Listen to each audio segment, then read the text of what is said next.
Біз бүгін қабат, слой, группа және компонент ұғымдарымен танысамыз. SketchUp бағдарламасы модельді өте дәл өлшеммен салуға мүмкіндік береді.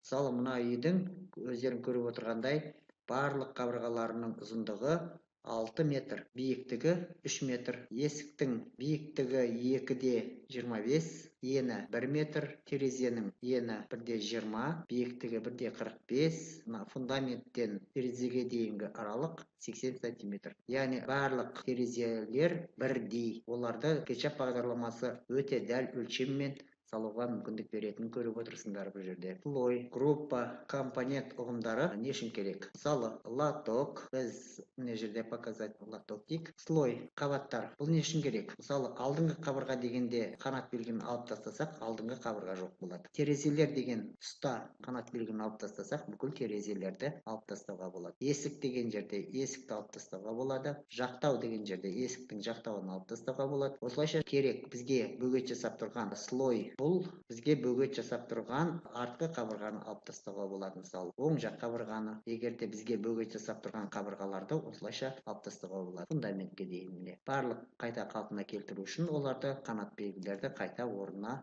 қоямыз. Енді бізге группа және компонент. Группа ол топ, ал компонент ол не үшін керек екендігін қазір былайша түсіндірейін сендерге. Материалы бөліміне барайық та, үйдің қабырғасын бояйық. Қабырғасын бояу үшін біз кирпич облицовканы аламыз. Алдық үйдің қабырғасын, мысалы, бірінші қабырғаны бояу үшін бізде оны группаға беріп тастағанбыз, сондықтан да оны екі рет шерту керек. Әрбір группаны екі рет шерткен кезде оған біз таңдаған материалды қоюға болады. Мына жақ қабырғаға әр қабырғаны әртүрлі қылып қазір материал қолданайық. Яғни группа создавать еткен кезде біз әрбір қабырғаға жеке-жеке кіріп, сол қабырғаны бояу керек болады. Мына қабырғаны мынадай қылайық. Міне, барлық қабырғаларды, әр қабырғаны жеке-жеке бояу керек болады. Енді выбрать алайық. Так, бізде мына қабырға қалды.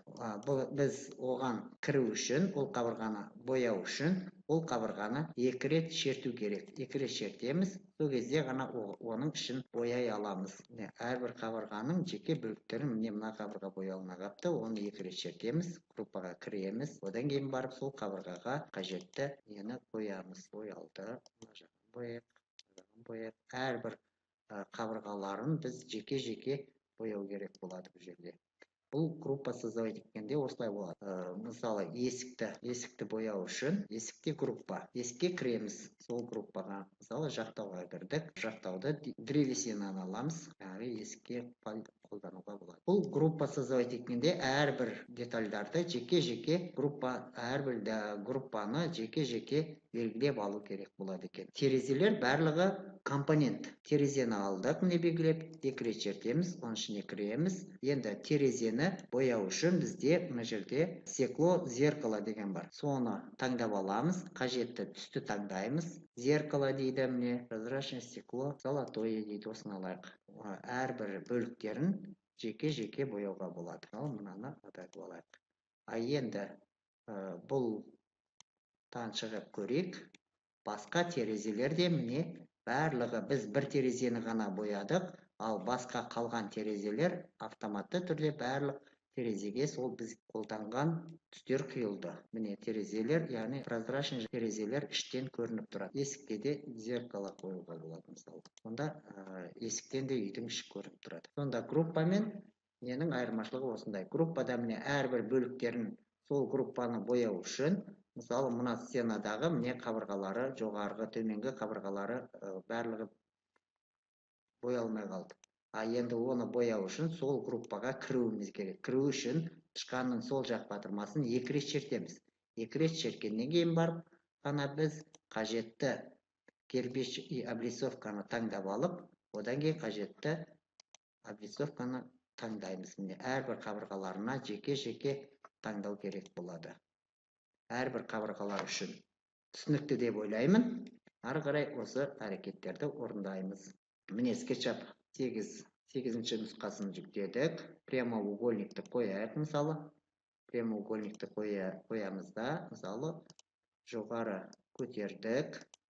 Енді оны 3 рет мына таңдау батырмасын аламыз да, оны 3 рет чертеміз. Ол кезде жылдам 3 рет черткен кезде барлық қабырғалар бірдей белгіленеді. Немесе таңдау батырмасын алып, екінші тәсілі оны бірақ бүйтіп белгілеп алуға болады. Белгілеп алдық. Акмолға кіреміз. Қабат, фундамент деп жазамыз да Enter пернесін басамыз. Енді осы объектіге келіп оң жағын басамыз. Данные объекта дейміз. Ол кезде мынадай терезе ашылады. Бұл қазір 0-ші қабатта тұр. Оны жаңа жасаған өзіміз фундамент қабатына жібереміз. Енді мына жерде фундамент қабатынан оны алып тастайтын болсақ, міне бұл жерде біз фундаментті группа жасап алдық. Мысалы, бізге полка жасау керек болсын. Полка жасаған кезде полкалардың барлығы бірдей болады. Мына бірінші полка дейік. Бірінші полканы жасап алдық. Енді осы полканы 3 рет чертеміз, немесе таңдау құралымен толық белгілеп аламыз. Толық белгіленді. Енді оң жағын басамыз, создать компонент дейміз. Полка дей салайық. Enter пернесін басамыз. Камера, стандартное представление спереди. Енді таңдау құралын алып, оны жоғары қарай көтерейік. Екінші полка болсын, мынау үшінші полка болсын. 4-ші полка. Енді бұл полкаларды бояған кезде, мысалы, міне полкаларды древесиннан аламыз.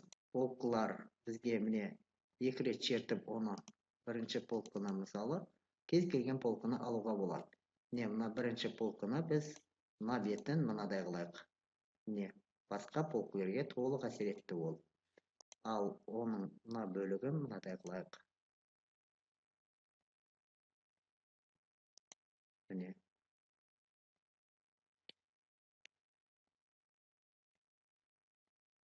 Яғни осындай бірдей объектілерді бірдей бояу, үлкейту, кішірейту әрекеттерін орындау кезінде компонентті қолданған өте дұрыс.